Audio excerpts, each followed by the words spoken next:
नमस्ते। आज की इस चर्चा में हम एक ऐसी बेमिसाल कहानी के हर पहलू को समझने वाले हैं जो सीधे दिलों पर दस्तक देती है। पुरानी दिल्ली की उन तंग, भीड़-भाड़ वाली गलियों में बसी दोस्ती और इंसानियत की एक ऐसी दास्तान जो हमें त्योहारों का असली मतलब समझाती है। तो बिना किसी देरी के इस खूबसूरत सफर की शुरुआत करते हैं। ये पूरी कहानी एक ऐसी सोच पर टिकी है। एक हिंदू था, एक मुसलमान, लेकिन उनकी दोस्ती में कभी मजहब बीच में नहीं आया। ये एक लाइन अपने आप में कितनी पावरफुल है ना। पुरानी दिल्ली के अमन और फैजान बस यही थे, दोनों बचपन के पक्के दोस्त। उनकी दोस्ती इतनी गहरी और सच्ची थी कि उन्हें कभी समझ ही नहीं आया कि समाज ने लोगों को धर्मों में बांटा हुआ है। उनके लिए तो बस उनकी दोस्ती और अपनापन ही सबसे बड़ी सच्चाई थी। तो चलिए आगे बढ़ते हैं पहले हिस्से पर, two friends in old Delhi. एक बार उस माहौल को ध्यान से महसूस करते हैं। बकरा ईद का दिन था, गलियों में एक अलग ही रौनक और खुशी झलक रही थी, बिल्कुल वही फेस्टिव वाली वाइब। बच्चे नए नए कपड़ों में इधर उधर दौड़ रहे थे और हर घर से बनने वाले लाजीज पकवानों की खुशबू पूरी हवा में घुली हुई थी। हर तरफ उत्साह अपनी चोटी पर था। लेकिन इन्हीं गलियों में एक ही वक्त पर दो बिल्कुल अलग दुनिया चल रही थी। इस कॉन्ट्रास्ट को समझिए। एक तरफ फैजान का घर था, जहाँ खुशियां हैं, तरह तरह के पकवान बन रहे हैं। वो अपने अब्बू के साथ मेहमानों की खातिरदारी में और कुर्बानी की तैयारियों में पूरी तरह बिजी था। और ठीक दूसरी तरफ था अमन का घर, जहाँ बीमारी और तंगी ने जैसे डेरा डाला हुआ था।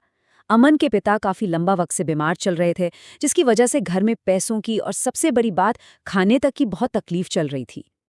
अब आते हैं इस कहानी के दूसरे और थोड़े इमोशनल पहलू पर, द कॉन्ट्रास्ट ऑफ ईद, जहां एक तरफ फैजान अपने घर के शोर शराबे और जश्न में मेहमानों के बीच घिरा हुआ था, लेकिन पता है, उसका दिल वहां नहीं था। उसका दिमाग बार बार अमन के उस शांत घर की तरफ जा रहा था। वो बखूबी जानता था कि बाहर इस जश्न के बीच उसका दोस्त एक बिल्कुल अलग और बेहद मुश्किल हालात से गुजर रहा है। फिर कहानी में आता है एक बहुत बड़ा टर्निंग पॉइंट। शाम का वक्त था और फैजान की अम्मी ने उसे आवाज दी, बेटा ये खाना पड़ोस में भी दे आओ। बस ये सुनना था कि फैजान तुरंत किचन में गया। वो वहां थोड़ी देर चुपचाप खड़ा रहा। ये एक बेहद इमोशनल डिसीजन का पल था। उसे समझ आ रहा था कि उसकी सबसे खास दोस्त को इस वक्त किस चीज की जरूरत है। उसने एक प्लेट में थोड़ा सालन रखा और फिर एक ऐसी चीज की जो सच में दिल छू लेती है। उसने उस प्लेट में रखी ठीक 3 रोटियां। हाँ, सिर्फ 3। उसने सिर्फ सालन नहीं लिया, बल्कि बहुत ही सोच समझकर ठीक 3 गरम रोटियां अपने दोस्त के लिए निकाली। ये एक बिल्कुल सिंपल सी आम सी भेंट थी, जो शायद बाहर से बहुत मामूली लगे, पर उसके पीछे दोस्ती और फिक्र का जो जज्बा था, वो किसी भी कीमती तोहफे से कई गुना बड़ा था। जब उसकी अम्मी ने थोड़ा मुस्कुराते हुए पूछा कि बेटा इतनी रोटियां किसके लिए, तो फैजान का जवाब सुनकर जैसे वक्त थम सा गया। उसने बिल्कुल धीरे से भारी आवाज में कहा, अम्मी, अमन के घर में शायद आज चूल्हा नहीं जला होगा। इस बात की गहराई को जरा महसूस कीजिए। एक छोटा सा लड़का अपने दोस्त की भूख और उसकी मजबूरी को इतनी गहरी तरह से समझता है। उसे पता था कि आज त्योहार का दिन होने के बावजूद उसके दोस्त ने शायद सुबह से कुछ खाया ही नहीं है। ये अल्फाज सुनकर अम्मी की आंखें भी भर आईं। उन्होंने बेहद प्यार से, एकदम ममता से भरे हुए फैजान के सर पर अपना हाथ रखा और सच्चे दिल से दुआ दी, अल्लाह हर किसी को तुम जैसा दोस्त दे। उन्होंने उसे रोका नहीं, बल्कि उन्हें अपने बेटे के इस ख्याल पर, इस एम्पथी पर फख्र महसूस हो रहा था। ये सच में उस पूरे घर की वार्मथ और अच्छी तरबियत को दिखाता है। कहानी का तीसरा हिस्सा, फ्री वार्म रोटीज। फैजान ने बिना वक्त गवाए खाने की वो प्लेट उठाई और जल्दी जल्दी अमन के घर की तरफ चल दिया। लेकिन जब वो वहां पहुंचा तो उसके कदम अचानक रुक गए। घर का दरवाजा आधा खुला था। वो वहीं ठिठक कर रुक गया और अंदर का जो मंजर उसने देखा वो बहुत ही दुख भरा और इंटिमेट था। अंदर उस कम रोशनी वाले घर में अमन अपनी छोटी भूखी बहन को बहला रहा था, चुप करा रहा था। एक बहुत ही दिल तोड़ने वाली खामोशी थी वहां। फैजान दरवाजे के बाहर खड़े खड़े ही पूरी स्थिति को समझ गया। उसे पता चल गया था कि उन दोनों भाई बहन ने सुबह से अन्ना का एक दाना तक नहीं खाया है। त्योहार की वो चमक जैसे उनके दरवाजे के बाहर ही दम तोड़ चुकी थी। लेकिन उस दर्द भरी खामोशी को तोड़ते हुए फैजान अंदर गया और आवाज दी, अमन, ईद मुबारक। अमन ने तुरंत अपनी आंखों में छुपी मायूसी को छिपाने की कोशिश की, एक थकी हुई सी मुस्कान लाया और धीरे से बोला, ईद मुबारक भाई। और ये बोलते ही फैजान ने खाने की वो प्लेट सीधे अपने दोस्त के सामने रख दी। उन 3 गरम रोटियों और सालन को देखते ही अमन की आंखों से आंसू छलक पड़े। पर ध्यान देने वाली बात यह है कि भूख के बावजूद उसमें एक अजीब सी झिझक थी। वो अपने आंसू पोंछते हुए बोला, भैया, तुम्हारे घरवालों के लिए कम पड़ जाएगी। ये होती है सच्ची दोस्ती। इतनी भूख होने के बाद भी अमन के दिल में सबसे पहले अपने दोस्त के परिवार की फिक्र आई। ये उसकी निस्वार्थ दोस्ती की सबसे सच्ची मिसाल है। चौथा हिस्सा, अ शेयर्ड मील। हमारी यह चर्चा अब एक ऐसी जगह पहुंच गई है जहां एक तरफ तो गरीबी और भूख खड़ी है और दूसरी तरफ दोस्ती और प्यार का एक ऐसा खजाना जो कभी खत्म नहीं हो सकता। तो चलिए इस खूबसूरत पल को और करीब से देखते हैं। अपने दोस्त की ऐसी झिझक देखकर फैजान थोड़ा सा मुस्कुराया। उसने अमन के कंधे पर मजबूती से हाथ रखा और एक ऐसी बात कही जो सच में इस कहानी की रूह है। रोटी कम हो सकती है अमन, लेकिन दोस्ती कभी कम नहीं होती।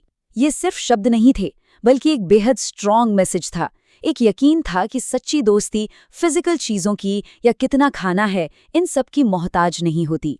ये सुनकर अमन अपने आंसू रोक नहीं पाया और रोने लगा। लेकिन उसने जो अगला कदम उठाया वो सभी के लिए एक बहुत बड़ा लेसन है। जरा ध्यान से सुनिए उसने क्या किया। पहला, उसने एक पूरी रोटी निकाली और अपनी छोटी बहन के हाथ में दी। दूसरा, एक रोटी उसने बहुत संभालकर अपने बीमार पिता के लिए रख दी। और तीसरा, जो तीसरी आखिरी रोटी बची थी उसको बीच से तोड़ा और आधा टुकड़ा फैजान की तरफ खाने के लिए बढ़ा दिया। फैजान पूरी तरह से दंग रह गया। उसने हैरानी से पूछा, ये क्या? जरा वक्त निकालकर इस सिचुएशन के बारे में सोचिए। फैजान ने सुबह से अपने घर का सबसे लजीज खाना खाया था, लेकिन वो अब एक ऐसे इंसान को देख रहा था जिसे खुद खाने की बेहद जरूरत थी, पर फिर भी वो अपना हिस्सा बांट रहा था। फैजान के लिए ये किसी मैजिक, किसी चमत्कार से कम थोड़ी था। उस पल अमन थोड़ा सा मुस्कुराया और उसने त्योहार का एकदम असली मतलब बयान कर दिया। उसने बस इतना कहा, ईद की असली खुशी बांटने में होती है भाई। ये इस पूरी चर्चा का सबसे गहरा और सबसे इमोशनल पॉइंट है। गरीबी और तंगी उनका पेट भले ही खाली रख सकती थी, लेकिन उनका दिल एकदम भरा हुआ था, उदारता से, प्यार से। अमन ने बिला कुछ कहे ये साबित कर दिया कि बांटने के लिए किसी बड़े महल की जरूरत नहीं होती, बल्कि एक बड़े और साफ दिल की जरूरत होती है। और इसके साथ हम आते हैं आखिरी हिस्से पर, द ट्रू मीनिंग।